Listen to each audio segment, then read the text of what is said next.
All right, everyone, welcome back to another Star Wars Galaxy of Heroes video with Fat Phil, and today we got so much news. Actually, over the past 2 days, we got the Depa Billaba kit, we got Jedi Master Mace Windu's kit, Ayla Secura's rework is in-game now, along with her Zeta. We got raid news, we got updates galore, we've got data mines to talk about. There's a lot of things, and in this video particularly, we are just going to focus on the characters in the raid that are released now, and the changes to the raid scoring, and we're going to talk about how on the surface it looks really bad for free-to-play, but why this is actually going to end up being one of the more free-to-play friendly raids. And a lot of that has to do with the communication we've gotten before this, and the communication that we just got here, and some of the changes that CG is implementing into this current raid. So we're going to talk about that. I don't want to spend too much time because I am, at the time of recording that is, going live with Ali Gal tonight to talk about all of this stuff. We're going to be collabing together for the first time. So, again, make sure you guys go follow her channel, subscribe, and again, make sure you subscribe to the Fat Phil channel as well. Let's give a huge shout out to our channel members again for their continued support. If you're ever interested, that link is down below, along with a link to our Discord server. Make sure you guys go check it out. I would appreciate everybody just keeping the faith, believing in me, the encouragement. You guys are the best, and it's an honor and a privilege to be able to create content for you in Star Wars Galaxy of Heroes. I really appreciate it, guys. So let's get in here and let's talk about these raid changes.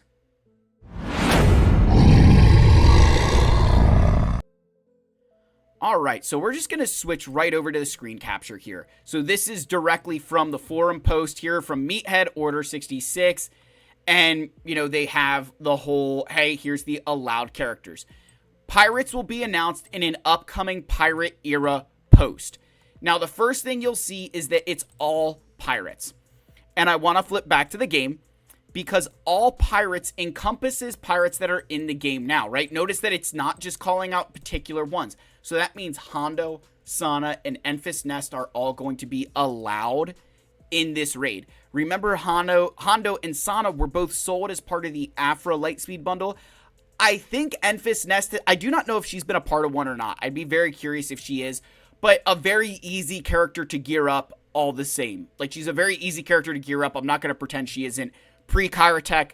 So, in regards to player-friendly, there's a case to be made here that they were released in a bundle. You know, I don't know how many people did or didn't purchase that, but at least there's characters here that you could potentially farm and work on now depending on your situation. So I'm not going to say that these are amazingly free-to-play friendly, but they are player-friendly for where they were released and how long they've been in-game. Right? I do need to say it like that. Maybe that's the better way to go about that. Then we have the new Bad Batch. Omega, Batcher, Hunter, Wrecker, and Crosshair. So again, the new Bad Batch, we knew that was coming for a very long time. They are all farmable in-game now. All of the new Bad Batch are farmable in-game. In fact, like, I have 2 of them 7-star already. Wrecker is making his way there slowly. Oh, I haven't farmed him yet for the day, so let's make sure we get some Wrecker shards. There we go. Get Wrecker. I am actively farming Crosshair, doing some refreshes. And then my Hunter Mercenary is not yet, we're not farming him yet. And that was very good because in the data mine, there are bonus drops coming for the Bad Batch. I'll talk about that at a later time. But those are coming soon. But talk about that at a later time. Then, of course, the Dark Side clones and Grand Moff Tarkin are all, again, required characters. We did just get news today that Oppo is going to be farmable on Light Side 2E, which is with Mace Windu. This is a very lucrative node, guys. 12 energy, very easy to farm him. So that's a player-friendly node. I guess I didn't actually show you guys that if we go into the game. That's a very player-friendly node, all things considered. That's 12 energy. That's super quick. So I definitely am okay with that. I'm happy to see it's a 12 energy node. That's a big deal. Like, there's a huge difference between 100 and a 20 energy node and a 12 energy node. This is definitely on that player-friendly side of things. So he is currently the only Dark Side clone that is farmable. We are still waiting on CX2, Disguise Clone Trooper, and Scorch to make their way into the game. However, we do have their era battles active, so you guys can make sure that you are trying to get these era battles done and get the shards from them, so that way you can make your way through that farm a little bit easier. So I did want to make sure that we at least preface that a little bit, right? Make sure we're covering that. So dark side clones, and again, Tarkin been in the game for how friggin' long. So then we have the Jedi Vanguard, and this is where things start to get really, really interesting. So Jedi Master Mace Windu, we've known that. Jocasta, Depa Billaba, Jedi Temple Guard, and Ayla Secura. That is the A team. That is the Jedi Vanguard team that we are going to go for, right? So when you go to your, hey, I'm going to create a squad of Jedi Vanguard here. Let's just create a new squad because I can. And let's click on our Jedi Vanguard. They have said that this is the team that they are anticipating us using. So you're looking at this, this, and this. So this is Team 1. Now, there's 4 new characters here. One of them Conquest, one of them as a Legendary. But remember, Ayla, she's in the Battle for Naboo. She has that Battle for Naboo tag. But also remember, she's a Galactic Legend requirement for Jedi Master Kenobi. So not only was she in this raid, but she's also going to help you work towards Jedi Master Kenobi. And she was sold in the Jedi Allies Lightspeed bundle for the Battle for Naboo. So, a little bit on that very player-friendly side because of how long she was here. They did just add a whole new unique ability here that I haven't really had a chance to take a look at. I just know that I equipped it and put the Zeta on her because why the hell not? So that's the next team that is allowed in the raid. Again, we knew the 4 Vanguard, right? The new ones. We weren't sure who the other ones would be. And that's the rest of the data that we have here, where we've got Barriss, Eth Koth, Ima Gundy, Consular Guardian, Beck, Kit Fisto, Luminara, Plo Koon, Qui-Gon, and Shaak Ti. This is groundbreaking when it comes to the raid, because this is the first time that we have had characters overlap between raids. Up to this point, we've never had characters overlap between raids. And when you look at the unit requirements for the Battle for Naboo, Consular and Guardian were there. I don't think many people are using them. But Luminara, Eth Koth, Kit Fisto, Qui-Gon, Ayla, Plo Koon, Shaak Ti, and Kelleran Beck. Where are you? Kelleran Beck. All of those characters were required or were allowable units in the Battle for Naboo raid. So there's a very good chance that you already had these characters as like a part of your farm, right? Like you were already building these characters as a part of the Battle for Naboo. So if you've invested in them here, you're now getting to carry that over into this Order 66 raid. That's kind of a big deal. That is really nice. This is very player friendly in terms of not having to build a whole new thing for a raid, right? So I really like this change. I'm glad they're allowing those characters. It is going to make things a lot easier. And then the other characters that aren't in this raid that they did add in was Ima Gundy and Barriss Offee. Now, Ima Gundy, in regards as a character, right, not the greatest. When we look at our Jedi Vanguard, Ima Gundy, not the greatest of characters. He's got like a cult following, but let's be real, not the greatest. But Barriss Offee, where are you, Barriss? Barriss is significant because she's a Galactic Legend requirement for GL Ahsoka Tano. So there is some overlap here that, hey, your GL Ahsoka, right, needed Barriss. So while it's not crazy, it's not like a bunch of requirements for her, there is some nice thing here that, again, I've talked about a lot, where as you're working your way through the game, a character like Barriss, building her for this raid, even if you don't have her now, will help you make some progress towards Ahsoka that eventually makes your life easier. So I like that Barriss is an allowable character. I did think that Barriss would be involved. I just was surprised that the other Jedi Vanguard are getting carried over back into this raid. So I like that. With those things said, we do not know how good these teams will or won't be inside of the raid. If I had to take a guess, if I had to make an inference on, all right, Phil, tell us what you think. My assumption will be that this team right here, the Mace Windu Vanguards, the Dark Side clones with Tarkin, and the new Bad Batch, and the pirate teams, the new pirate teams, will all be fantastic. And I think that the Kelleran Beck, these leftover kind of Vanguards, will be usable. I say usable in that they'll kind of remind me of the difference between like Gungans and Queen Amidala to the Luminara team or the Newt Gunray Sidious Maul team, where there's a little bit more manipulation involved. There's a little bit more work involved in making it work. comparative to like Gungans, where they're just one of the easier teams in the raid. You know, you don't even have to switch mods around. Or the Queen Amidala team, where it's just like automatic if you have the right mods and stuff.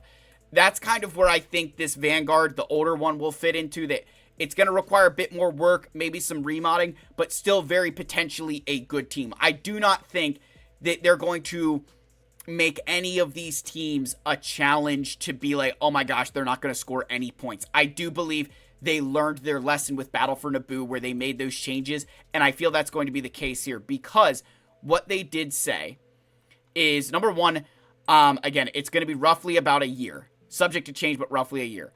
But do the attempts take the same, more or less amount of time than Battle for Naboo or Speeder Bike? We definitely heard you on this one, and these attempts should be much quicker.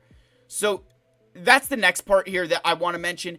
It's going to feel like you're not having to play for as long and then having to restart because of RNG or something. It's going to be quicker, which will be nice. That's a good player change. Again, having to spend less time in the raid will be ideal for a lot of us. I did want to mention that because I do think that is a big part of the player friendliness of this raid. Now, the biggest thing here that comes down to, hey, like, how important, why is this so player friendly? It's because the milestone rewards have completely changed. So when you look here, the old milestones and new milestones are adding up. There's no reward structure changes from Naboo raid, but we've made changes to the guild milestone boxes reward. So what you're going to see is the first tier here in tier 3, it goes from 22.5 million to 20.5 million. So a reduction of 2 million points. Now that's not okay, it's a little bit, but that's because they added a tier 4. So there's a new tier bridging the gap between these two reward boxes, where before you jumped from 22.5 to 67 million. Now you're jumping from 20.5 to 28 million for a slight increase in Mark 3 raid currency. Then tier 5, which was at 67.5, is now 41.5 million. That's 26 million points. That is over 500,000 points less per player. Right? So that's your new tier 5, 41.5 million, 2,000 Mark 3. Then tier 6, 63.5 million for 2,500 mark. And then tier 7 does jump up by 8.5 million points. However, that is recognizing that they did make some of these earlier tiers a bit more achievable. I think that is fantastic because it did feel a little bit strange where you went from like 22.5 to 67. The reward increases here I think will make a little bit more sense. And maybe if I feel like undertaking it, I'll kind of try to figure out, hey, these are the teams that you'll need. Because some of these gaps, some of these jumps just didn't quite make sense in regards to like what it took to get here versus here or whatever. It was a big jump, like that. Not that it wasn't always worth it, but for some of them, it's like you need to invest in so much more just to get a little bit more currency, right? So then they did up tier 7 and tier 8, where they added 8.5 million and 17.5 million. Again, not as great there, but I think these lower tiers is a much better change. And, just going from 90 million to 98.5 at the level that you're going to be participating in the game. 90 million is 1.8 million points per player. To say that you need to go to almost 2 million points, that's not really that big of a change. I'm sorry. It really isn't. That's a small decrease. And then going even here to 17.5, again, at the level of investment you are here, that feels very reasonable. But where I think it really ramps up here is tier 9 and tier 10. Tier 9 dropping down 20 million points, going from 265 to 245. And tier 10 going from 416 to 375 million. That's a 41 million point drop. That is a significant decrease, and I think it does make it seem a lot more tiered. That to go from tier 10 to tier 11 is a bigger jump. It is a bigger investment in your rewards. And so as a guild, like I think for here 375, that's what, 7.5 million points. It's 7.5 million points per player. And then it's 10.8 million to go to the next tier. It's not, that to go from 7.2 to 10.8 is a significant jump comparative to right now in the Naboo raid, where it's like, 8.6-ish, something like that. I forget what the exact math is, 8 point whatever. To, you know, the 10.8, like, that jump was like, okay, I basically just have to do Relic 8s and Relic 9s, where now it's like, okay, I can get to this tier with a bunch of Relic 7s, and then if I want to move up, I've got to start investing in those Relic 8s, got to start investing in those Relic 9s. It just feels a little bit more structured and tiered, that I think it's going to be far easier for guilds to get to the 245 and the 375. And even just going, like, you look at it this way, going from 130 to 265 was a huge jump. Going from 147 to 245 is far, far less of an increase. So this does look so much nicer, and it is, you look at the changes and it does look a lot more achievable for guilds to make that jump and make good decisions on where they want their boxes to be. So I wanted to cover this before going on with Ali, because this is a huge change and I don't want people freaking out. The popular opinion is they're going to be like, this is awful for the free-to-play community. I think we've had so much advance warning of what's coming. You should have been able to somewhat prepare and yourself and your account for what is happening. And again, when I collabed with Rabid Beaver, you know, months ago, he talked and said that the most important free-to-play team was the new Bad Batch because they were farmable already. And when you look, so many of us in the game who are working on these characters have them already at those later tiers, that if this raid comes out in the next, you know, however many, you know, weeks, we're going to be there and ready to relic these characters. So I wanted to talk about that, bring this up. Again, a lot more to come, a lot more to be covered. Again, at the time of recording, live tonight with Ali Gal. Make sure you guys join us for that. There'll be some notifications going out. With that said, like, subscribe, comment. I love you all. May the force be with you, and I'll see you in the next one. Cheers, my friends.